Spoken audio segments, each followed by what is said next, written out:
Senhor, eu sei que pelo número de crentes que estão participando de um culto de ensino da palavra de Deus, significa que aqui tem palavra. Se não tivesse palavra, talvez tivesse um terço, um quinto dos irmãos e irmãs que estão aqui. E quando o pastor Fabiano disse que tinha falado com o pastor Rainer para eu ministrar aqui, eu confesso, pastor Rainer, que eu tremi nas bases. Não fosse o Senhor, não fosse o Espírito Santo de Deus, eu recusaria. Porque eu sei que aqui tem um homem de Deus. Não estou falando isso para elogiar o pastor Rainer, que ele não precisa disso. Ele é um homem ousado. E se tem um dom, se tem uma característica que o homem e a mulher de Deus deveria ter, é a ousadia.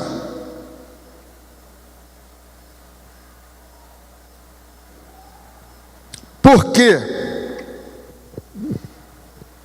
Porque muita gente no nosso meio cita os versículos sem olhar o contexto, dizendo: todas as coisas posso naquele que me fortalece.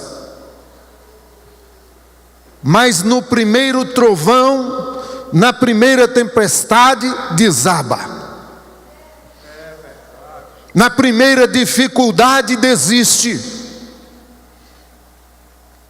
Mas aquele que tem uma intimidade íntima com Deus, que tem um bom relacionamento com o seu Deus, é um homem ousado, é uma mulher ousada, porque ele sabe que ele pode tudo naquele a quem ele serve.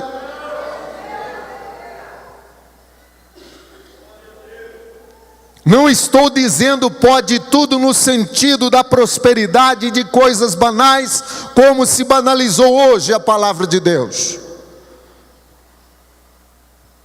Mas terá ousadia para enfrentar o inimigo, terá ousadia para pregar a palavra, terá ousadia para evangelizar, porque Deus, através do Espírito Santo, está nele, está nela.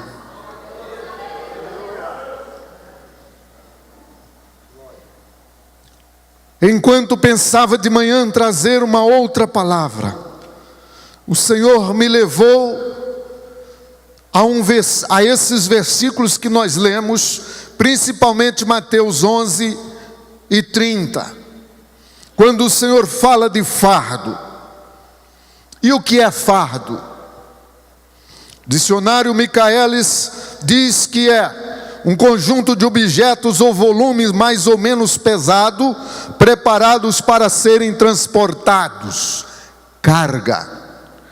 Continua o dicionário dizendo que qualquer volume para transporte, trouxa, embrulho, pacote. Continua explicando: aquilo que causa sofrimento difícil de suportar. Continua dizendo: tudo que exige cuidados e sérias responsabilidades.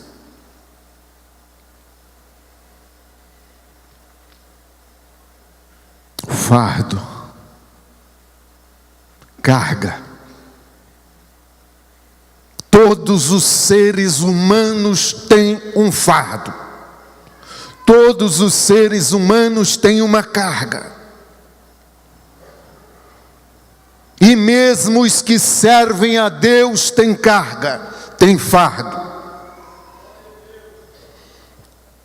E carga e fardo, às vezes, aparecem na nossa vida por diversas circunstâncias. Por exemplo, se nós formos ler em Gênesis 6 e 3, Salmo 90, versículo 10, nós vamos ver que Deus limitou a idade do homem a 120 anos em Gênesis, e o salmista diz que se passamos dos 80, o melhor disso é enfado e canseira. Então a nossa limitação de idade se torna para muitos um fardo.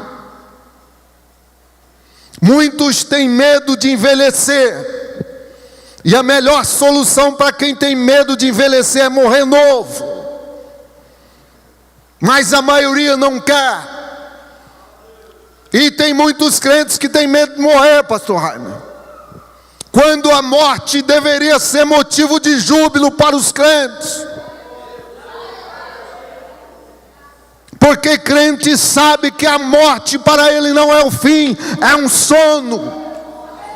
Antigamente se falava muito, olha, o irmão fulano passou para o Senhor. Hoje se fala morreu.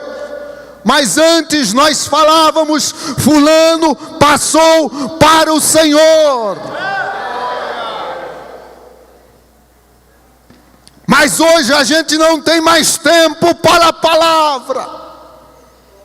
Nós temos tantas atividades que desprezamos a palavra, porque quem está cheio da palavra não teme a morte, porque sabe que a morte é uma passagem para a vida eterna com o Senhor, para os que estão salvos. Então, para o crente, a morte não é um fardo, e mesmo que o seja, é um fardo leve, porque está em Cristo.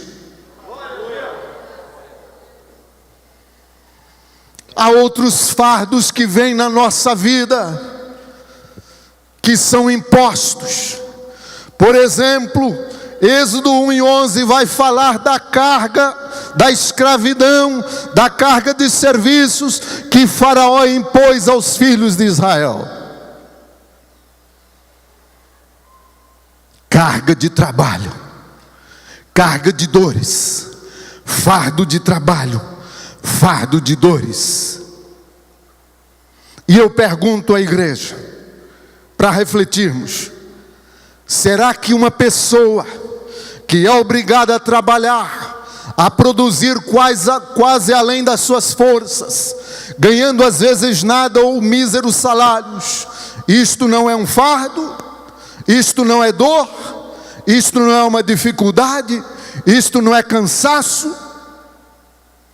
Todavia, para Israel, que estava escravizado, um dia Deus mandou um libertador. Mas tinha um fardo pesado. Moisés, aquele homem que a Bíblia fala de um homem mais manso da terra. Êxodo 18, 13 a 22. Vamos até abrir as nossas Bíblias. Quem até quiser participar da leitura pode fazê-lo, pelo menos de algum versículo. Êxodo 18, capítulo 18, versículos 13 a 22. Vamos ler alguns. E aconteceu que no outro dia Moisés assentou-se para julgar o povo. E o povo estava em pé diante de Moisés desde a manhã até a tarde. Vendo, pois, o sogro de Moisés tudo o que ele fazia ao povo, disse: que é isto que tu fazes ao povo? Porque te assentas só e todo o povo está em pé diante de ti desde a manhã até a tarde? Então disse Moisés a seu sogro: é porque este povo vem a mim para consultar a Deus. Quando tem algum negócio, vem a mim para que eu julgue entre um e outro e lhes declare os estatutos de Deus e as suas leis. O sogro de Moisés, porém, lhe disse: não é bom o que fazes. Totalmente desfalecerás assim tu como este povo que está contigo, porque este negócio é muito difícil para ti. Tu só não podes fazer. Esta carga é grande demais para você. Ouve agora a minha... Isso eu estou dizendo, não está aqui, estou deduzindo pela leitura. Ouve agora a minha voz, e eu te aconselharei, e Deus será contigo. Sê tu pelo povo diante de Deus, e leva as tuas coisas a Deus, e declara-lhe os estatutos e as leis. Faze-lhes saber o caminho que deve andar e a obra que deve fazer. E tu, dentre todo o povo, procura homens capazes, tementes a Deus, homens de verdade, que aborreçam a avareza, e põe-nos sobre eles por maiorais de 1000, maiorais de 100, maiorais de 50, maiorais de 10, para que julgue este povo em todo o tempo, e seja que todo negócio grave tragam a ti, mas todo negócio pequeno eles julguem. Assim a ti mesmo te aliviarás da carga, e eles a levarão contigo. Mas espera aí, pastor. Moisés era o líder, ele é o responsável por tudo. Negativo. O líder não é o responsável por tudo. A gente sabe que se um líder sentar, o povo deita. Se ele levantar, o povo senta. Diz isso por aí. De fato, a liderança é muito importante, mas o líder não pode carregar toda a carga sozinho. É um fardo muito pesado para ele. E Moisés era o homem mais manso da sua geração, mais manso da terra, mas estava com uma tremenda carga, a carga do povo, dos problemas do povo. E hoje, nós que estamos na obra do Senhor, às vezes sentimos o peso desta carga. Vimos tanta coisa. Tenho certeza que pastor Rainer, demais pastores, já passaram vezes atendendo situações que poderiam ter sido evitadas, porque o problema não era tão grande, mas fizeram daquele pequeno problema um problema muito grande, e acrescentou carga sobre a igreja, sobre o ministério, sobre o pastor, sobre a família, sobre si próprio. Tudo é fardo, e fardos traz cansaço, fardo traz tristeza.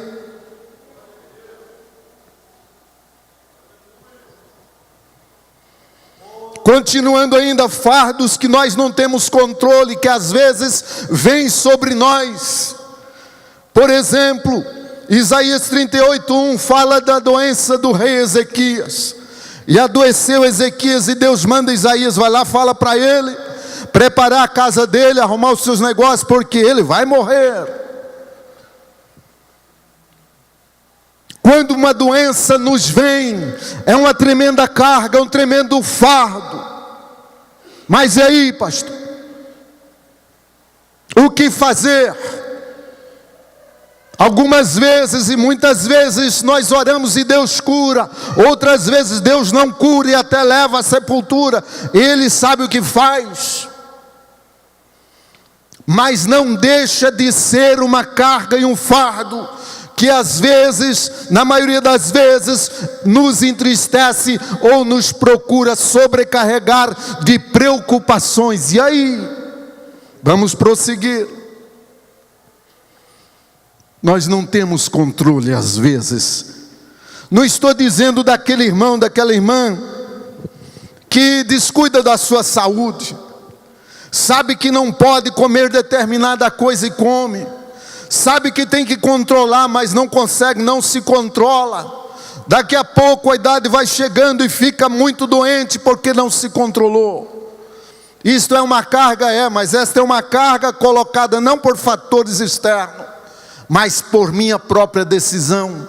Eu decidi usufruir de tudo que estava ao meu alcance, e exagerei na comida, na bebida, no refrigerante, e agora estou doente. Essa não é uma carga que não tem controle, mas aquela doença contagiosa que foi pega sem a sua contribuição, esta é uma carga, um fardo que nos entristece. Tem mais fardos que fogem ao nosso controle. Por exemplo, lá em 1 Samuel 11:11, vamos ler esse versículo. 1 Samuel 11:11. Se alguém encontrar primeiro que eu pode ler.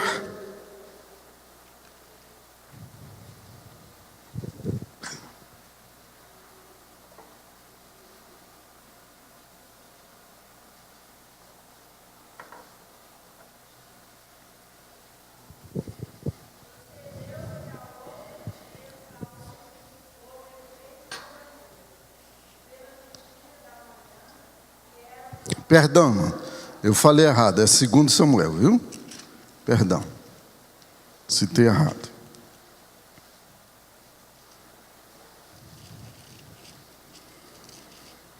Pode ler, irmã.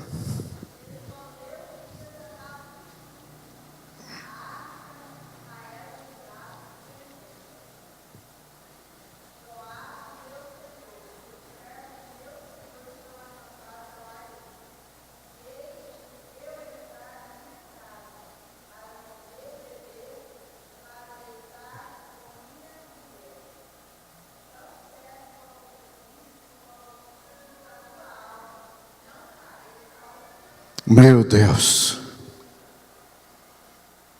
Estamos vendo aqui um crente de verdade. Um crente leal. Urias, vai para tua casa. Não. A arca do Senhor, os exércitos de Israel, Joabe, o comandante, Judá, estão em tendas, estão na batalha. Não é lícito eu ficar aqui no bem bom. Não posso fazer isto, meu Senhor. Vive o Senhor e vive a tua alma, que eu jamais farei isso. Crente leal, soldado leal, súdito leal, mas por trás das suas costas estava sofrendo a pior covardia, a pior traição. E isto é um fardo pesado, é um fardo duro. Enquanto ele está na guerra, lutando pelo seu rei, o seu rei está conquistando a sua esposa.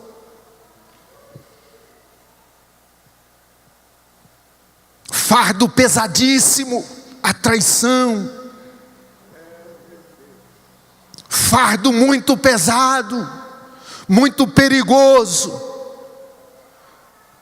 Mas tem uma coisa: o crente que é traído, não estou dizendo só na questão conjugal, em todos os sentidos. O obreiro que é traído, o pastor que é traído por uma ovelha, por um companheiro, ou por qualquer outra circunstância, não precisa se abater, porque a Bíblia diz que tudo que o homem semear, isso também ceifará. Deus não deixará impune o agressor. Mas dói, é um fardo, incomoda. Mas tem outras coisas que somos nós mesmos que procuramos. Por exemplo, Gênesis 3:6 vai nos contar como Eva conversou com a serpente, comeu do fruto e deu para o seu marido, não controlou a concupiscência dos olhos e nem o desejo da carne, e perdeu a condição de viver em vida santa, pura e em paz no paraíso. Ou seja, ela por seus próprios atos trouxe sobre a sua vida um tremendo fardo. Ele por seus próprios atos trouxe sobre a sua vida um tremendo fardo.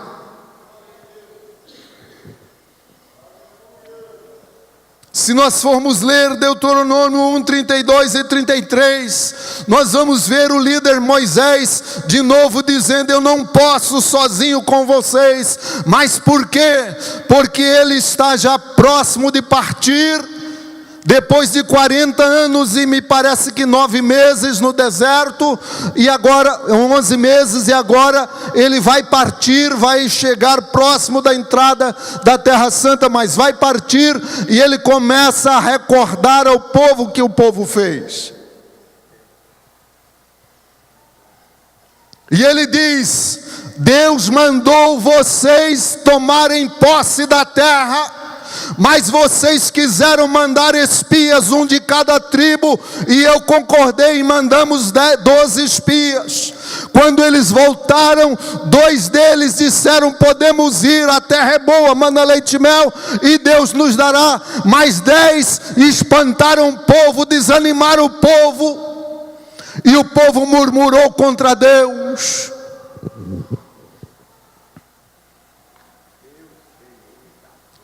O povo precisava mandar espias? Não. Deus tinha ordenado a Moisés mandar espias? Não. Deus tinha dito: eu vou dar a terra. Mas tem gente que Deus fala e não crê, e aí precisa mandar espias na frente, para ver se é assim mesmo. Deus já mandou: vai, vai, vai. Mas tem gigante lá. Quem é maior, o gigante ou o seu Deus?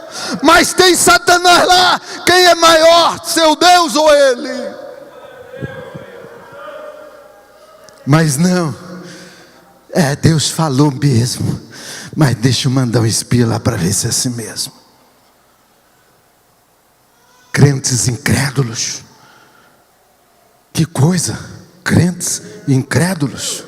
Crentes incrédulos. Mas se é crente, não é incrédulo. Mas pasmos, eles eram crentes, mas incrédulos. Crente de carteirinha, cartão de membro no bolso, batizado. Agora é a nossa realidade Brasil afora. Mas eu creio em Deus. Mas então vamos atravessar o Jordão, vamos mandar um espia primeiro? Vamos caminhar? Não, vamos mandar um espia primeiro para ver se a estrada está boa. Vamos caminhar, ouvir dizer que lá tem ladrão, que aquele tem um trecho perigoso. Engraçado, na Bíblia eu encontrei que o anjo do Senhor acampa ao redor dos que o temem e os livra. Pastor, mas tem que mandar um espia, porque a Bíblia também fala, e vem a desculpa dos que não crê. A Bíblia fala que Satanás está em derredor, rugindo como leão, procurando a quem possa tragar. Então tem que mandar espia. Tem que mandar espia não, irmãos. Mas Satanás está em derredor, rugindo como leão. Vamos interpretar a palavra de Deus. O anjo do Senhor acampa em redor dos que o temem. O inimigo está em derredor, rugindo como leão. O que nos diz esse versículo? Que ele está rugindo como leão, mas ele não é o leão.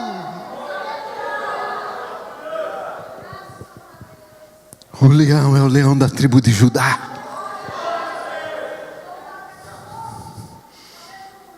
Pastor, mas o inimigo é astuto.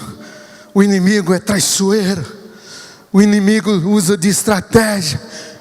Irmão, quem é mais fraco para enfrentar um exército mais forte tem que usar de estratégia, tem que usar de artimanha, porque se for de frente, ele vai ser destruído.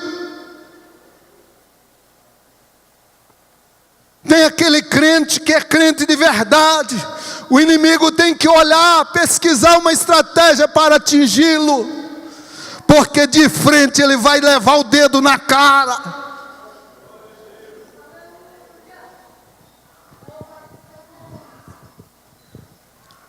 Mas rebeldia, incredulidade de Israel trouxe 40 anos de peregrinação. 40 anos de peregrinação para morrer gerações inteiras.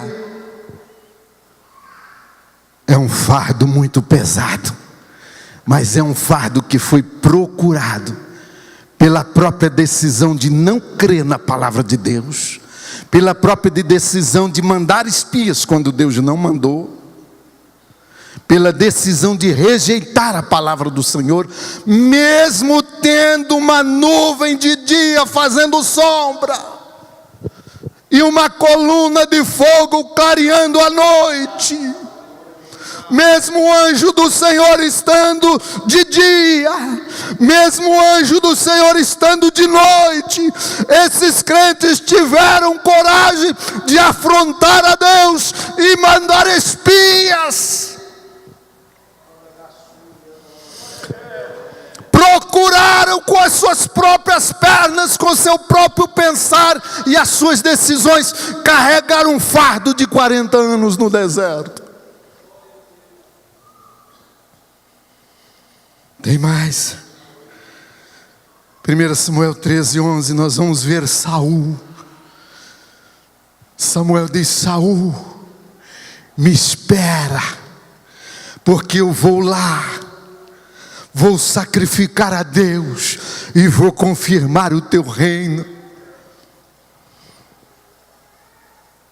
O povo está com medo, está fugindo, alguns debandam para o outro lado, fugindo do inimigo.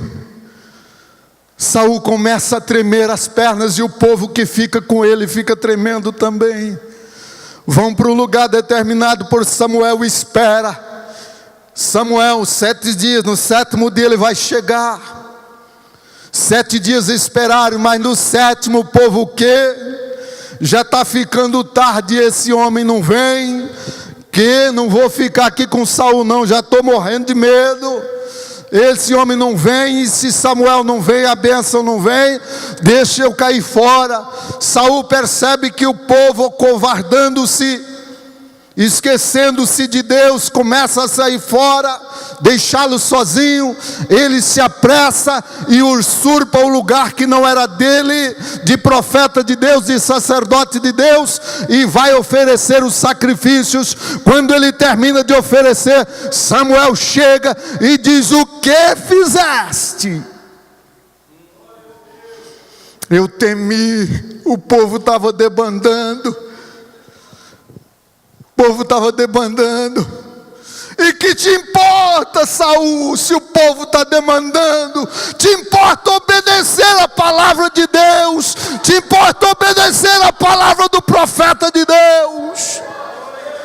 Mas o povo está indo embora, mas espera o homem de Deus chegar.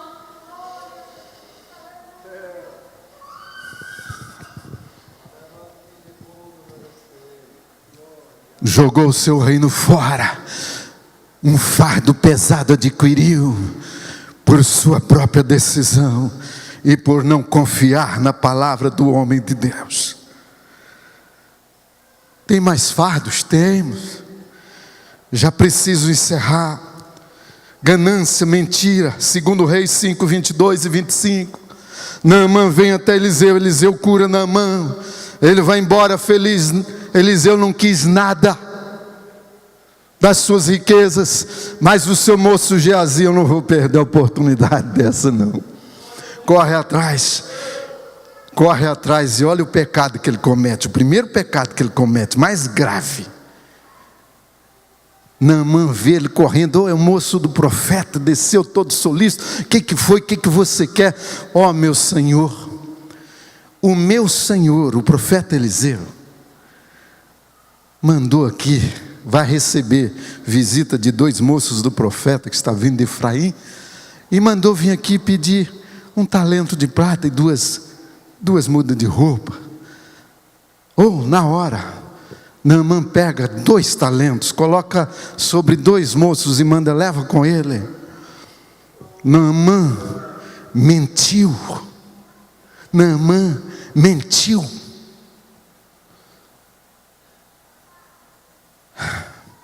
Irmãos, tem tanto crente mentindo hoje, e acha que não tem problema.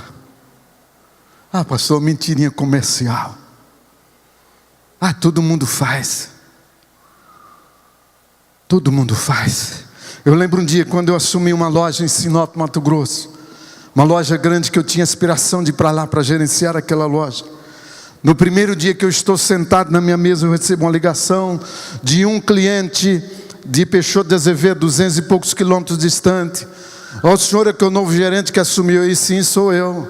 É o seguinte, o caminhão de vocês saiu tem 3 dias para fazer uma entrega, e até hoje não chegou aqui. E o seu funcionário disse que ele foi, que ele está em tal lugar, que ele quebrou, está na oficina, não sei o quê. E eu não sabia a distância, perguntei para ele: que distância é daqui? Aí ele: 200 e poucos quilômetros. Falei: 3 dias já deu tempo de ir e voltar algumas vezes, né? Ele: pois é meu senhor, mas eu quero te dizer uma coisa: o caminhão não foi. O caminhão está sendo carregado agora, e amanhã sua mercadoria está aí. Ele gritou do outro lado: aleluia! Até que enfim achei alguém que fala a verdade nessa empresa.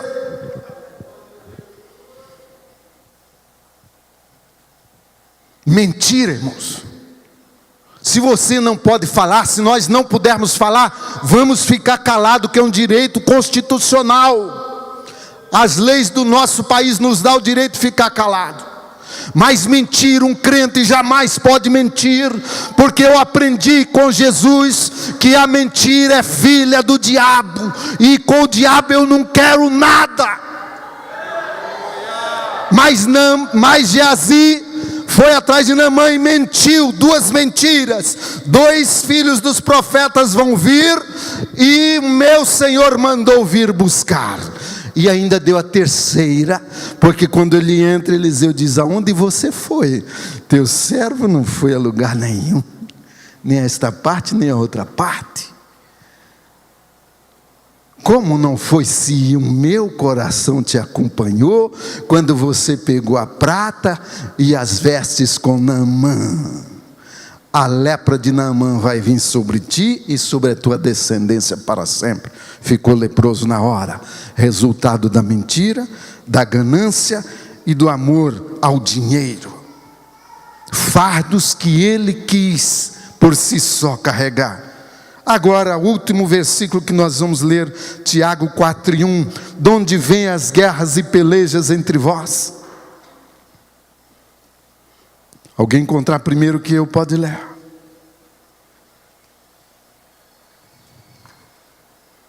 Tiago 4:1. De onde vêm as guerras e pelejas entre vós? Porventura não vem disto a saber dos vossos deleites, que nos vossos membros guerreiam?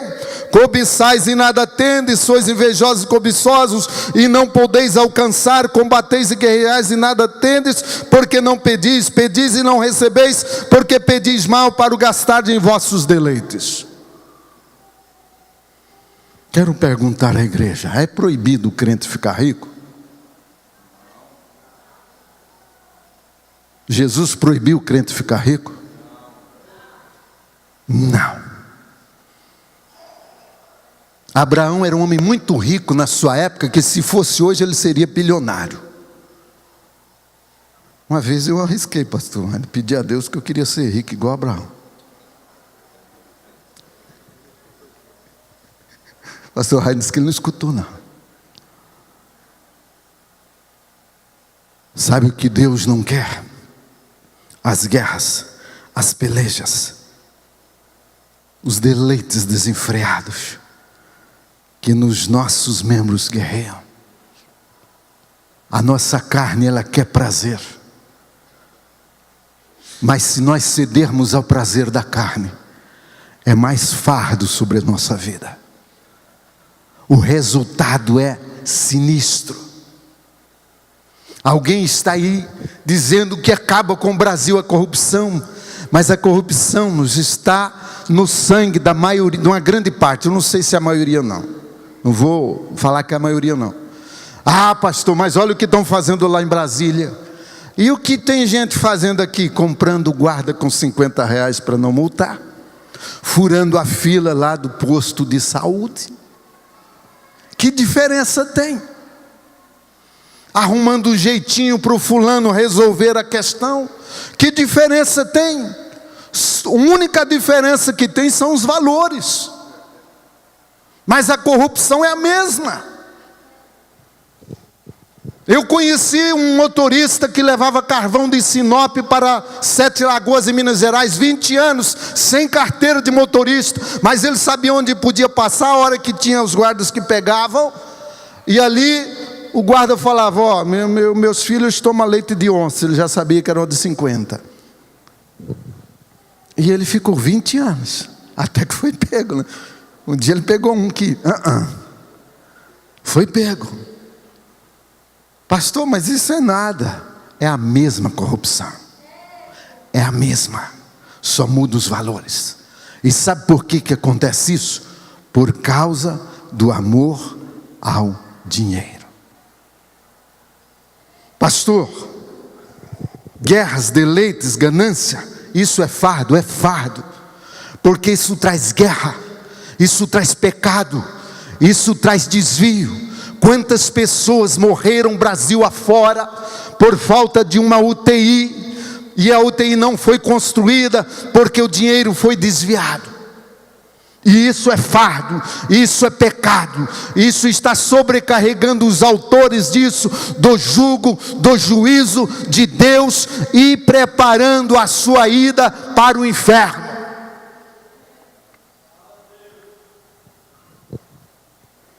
Mas pastor, também essa corrupção, eu não sou corrupto, mas essa corrupção é um fardo.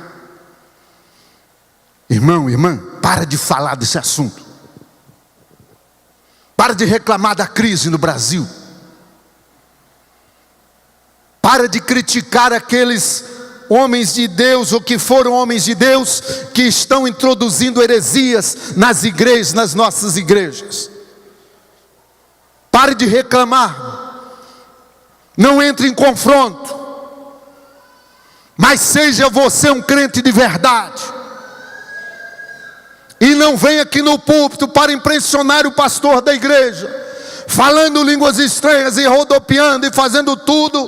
Quando se perguntar para a esposa, teu esposo é crente? Lá na igreja ele é um santo, mas aqui em casa é um demônio.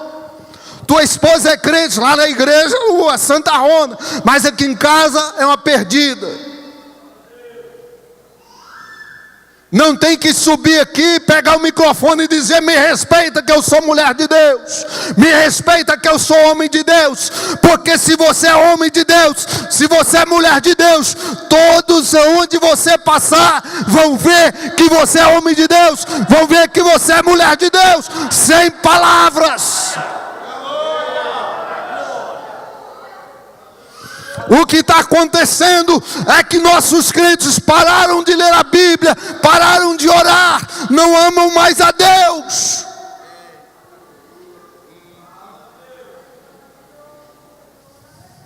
Quer ver que eu vou provar? Quantos casados tem aqui? Olha aí. Se eu perguntar como é que é você com a sua namorada, quando se namorava, ou com o seu namorado. Os que são mais antigos não tinha celular, mas tinha telefone fixo, 2 horas falando. Pastor, 2 horas falando. Meu filho, não volta tarde demais não, senão o pai da moça vai falar para o seu pai, eu gosto tanto de ficar com ela, eu gosto tanto de conversar com ela. Porque estava apaixonado, porque amava. Quem ama, gosta de conversar com a pessoa amada. Quem ama gosta de ler a carta, o e-mail, o WhatsApp, a mensagem que a pessoa amada mandou. Se eu amo a Deus, eu também vou gostar de estudar, de ler a sua carta. Se eu amo a Deus, eu vou gostar de dobrar os meus joelhos e conversar com Ele, porque Ele é o amado de minha alma.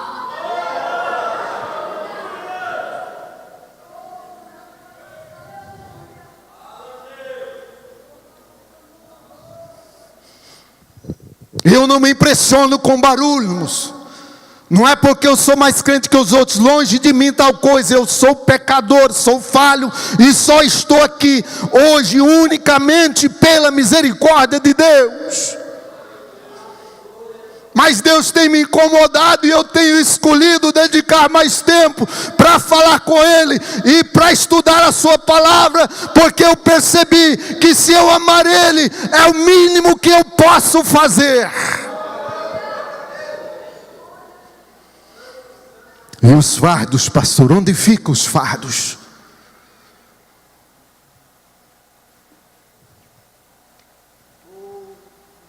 Aleluia. Conhecereis a verdade, e a verdade vos libertará. O ladrão não veio senão para roubar, matar e destruir. Mas eu vim para que tenham vida, e vida com abundância.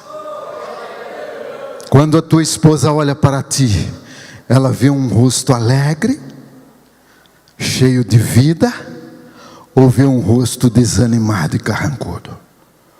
Se você está cheio do Espírito Santo, em comunhão com Deus e em intimidade com Deus, pode ter perdido a empresa, perdido o carro, perdido a fazenda, perdido os bois, mas chega e entra dentro de casa sorrindo, alegre, Mas Jó, amaldiçoa esse teu Deus e morra. Olha, como uma desvalida tu falas. Deus deu, Deus tomou. Em tudo isso, Jó não atribuiu culpa alguma a Deus, porque ele tinha intimidade com Deus. Pastor, mas perder tudo é um fardo, é? Mateus 11:30. Porque o meu jugo é suave e o meu fardo é leve. Porque o meu jugo é suave e o meu fardo é leve. Aleluia. Gálatas 6:2-5 fala da carga. 6:2 diz: levai as cargas uns dos outros. 6:5 vai dizer: cada um leve a sua carga. Então não tem jeito, nós não ficamos sem carga. Jesus diz: quem quer vir após mim, renuncie-se a si mesmo, negue-se a si mesmo, tome a sua cruz, tome o seu fardo e me siga. Eu sou fraco, eu sou um pecador. Se a misericórdia de Deus não estiver sobre mim, eu caio. Eu sou tentado, tenho muitas fraquezas. Esta é a minha cruz. Mas Jesus diz: siga-me com a sua cruz, renuncie-se a si mesmo. Pastor, eu não aguento ver isso, eu não aguento ver aquilo, sou fraco demais, essa é a minha fraqueza, esta é a sua cruz. Pegue essa cruz, renuncie a sua vontade de participar e siga Jesus, porque você seguindo a Ele, entregando a sua vida a Ele, o seu cansaço a Ele, o seu fardo a Ele, Ele fará com que esse fardo seja leve e a sua alma vai descansar nele. Deus abençoe a igreja. Obrigado, pastor Rainer.